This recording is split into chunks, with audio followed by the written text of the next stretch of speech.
Welcome to the Recommended Daily Value Podcast, your daily dose into the health and wellness world. Welcome back to the Recommended Daily Value Podcast, where we dive into everything health, fitness, and nutrition related 5 days a week in 5 minutes or less. This podcast is brought to you by Umzu, and I'm your host, Tyler Woodward. Today, we're diving into a really cool study about the effects of short-term steroid use in the body. Specifically, we're going to answer the question of whether or not you can gain more muscle taking steroids on the couch than actually going to the gym. The study we're reviewing was performed by Bazin et al. And is titled The Effects of Supraphysiological Doses of Testosterone on Muscle Size and Strength in Normal Men. So the study is pretty genius in design. What they did was they took a group of 50 men and split them into 4 groups. 1 was placebo without exercise, 2 was testosterone without exercise, 3 placebo with exercise, and 4 testosterone with exercise. Over a 10-week treatment period, the men received weekly intramuscular injections of 600 milligram dose of testosterone ethanoate in sesame oil or a placebo. The authors estimated that this dose applied is about 6 times the standard dose for testosterone replacement therapy, so it's a lot of steroids. They then compared the differences in fat-free mass, muscle size, and muscle strength over the 10 weeks. Long story short, the exercise group with testosterone gained by far the most muscle and strength. The non-exercise testosterone group gained almost double the muscle than the lifting group without testosterone, though. They did gain a little bit less strength than that same group. Moral of the story, though, is you can literally gain more muscle sitting on the couch taking enough steroids than you will in the gym over the same amount of time. Before we dig into the results, I want to dive into some of the parameters of the study. To be accepted into the study, you had to have some weightlifting experience and be between 19 to 40 years old. All participants accepted were between 90 to 115% of their ideal body weight, so they were either slightly underweight or slightly overweight relative to their size. And they excluded any men who had taken antibiotics or recreational drugs previously, in addition to any men with psychiatric or behavioral disorders.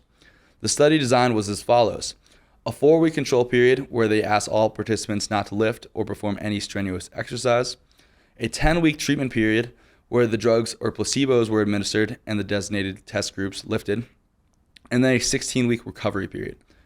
2 weeks prior to the start of the treatment period, the men began a standardized diet of 36 calories per kilogram and 1.5 grams of protein per kilogram, which equals about 79 calories per pound and 0.7 grams of protein per pound. And then 100% of the RDA for vitamins, minerals, and trace elements. And all the macros and protein were adjusted throughout the study as the test subject's weight changed.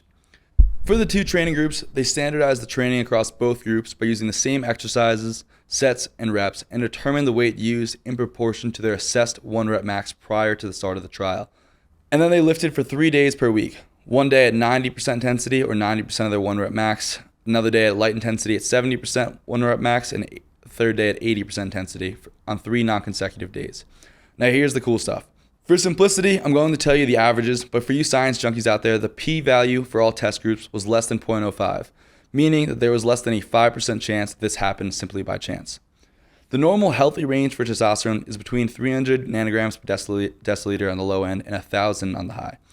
And free testosterone, which is really the active stuff that contributes to muscle building and hormonal health, is between 32 to 168 picograms per deciliters for men.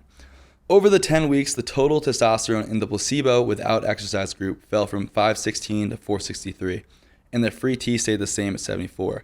In the placebo with exercise, total T increased from 557 to 667, and free T declined from 83 to 81, which is a relatively negligible difference. In the testosterone without exercise, their total T increased from 502 to 2828, and free T went from 79 to 497, which for the record is insanely high or super physiological, meaning it would never naturally be that high or anywhere close to it without some sort of exogenous testosterone administration or some sort of drug. To give you some reference, Christopher Walker, when he cured his brain tumor, went from a total T of 8, which is abysmally low, to 1198, which is insanely high for someone not on anabolics. In the testosterone group with exercise, their total T went from 431 to 3244, and their free T went from 90 to 572. Again, these numbers are absolutely absurd that without a doubt would cause serious adverse effects if maintained for the long term. Now to their weights and muscle sizes, which I'm just going to give you in percentages.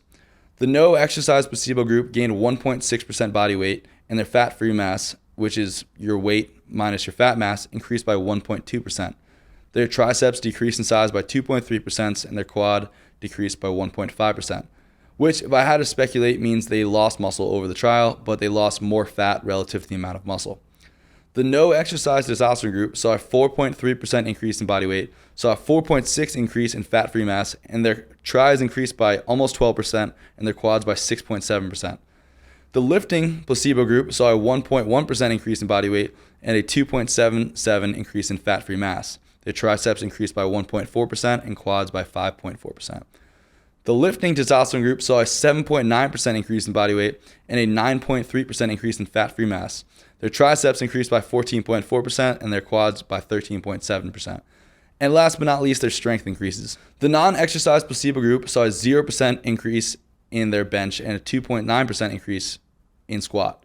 The non-exercise testosterone group saw a 9.4% increase in bench and a 12.6% increase in squat. The exercise placebo group saw a 9.2% increase and a 19.8% increase in squat. The exercise testosterone group saw 22.3% increase in bench and a 37.3% increase in squat, almost double that of the non-steroided lifting group. In summary, the testosterone plus exercise group gained twice as much muscle and 4 times the strength compared to the testosterone without exercise group, and 4 times as much muscle and twice the strength compared to the lifting placebo group. The exercise plus placebo group was about 7% stronger in the squat compared to the non-lifting testosterone group, but gained almost half the amount of muscle overall. Again, you could literally sit on the couch and take enough steroids while losing fat, gaining muscle, and strength, more so than your friend hitting the gym. And if you're curious why or how this happens, it's likely because testosterone has a nutrient partitioning role, basically signaling to the body to allocate more fuel as both glucose and amino acids or protein to the muscle. I think it's also worth noting that the luteinizing hormone of both the steroid groups plummeted nearly 90%, indicating that their natural testosterone production basically shut off, which is one of the many reasons why anabolic steroids are not safe long term. In contrast, the non-steroid group saw a 10% increase in luteinizing hormone, which is probably why they both saw some increases in muscle mass and testosterone levels.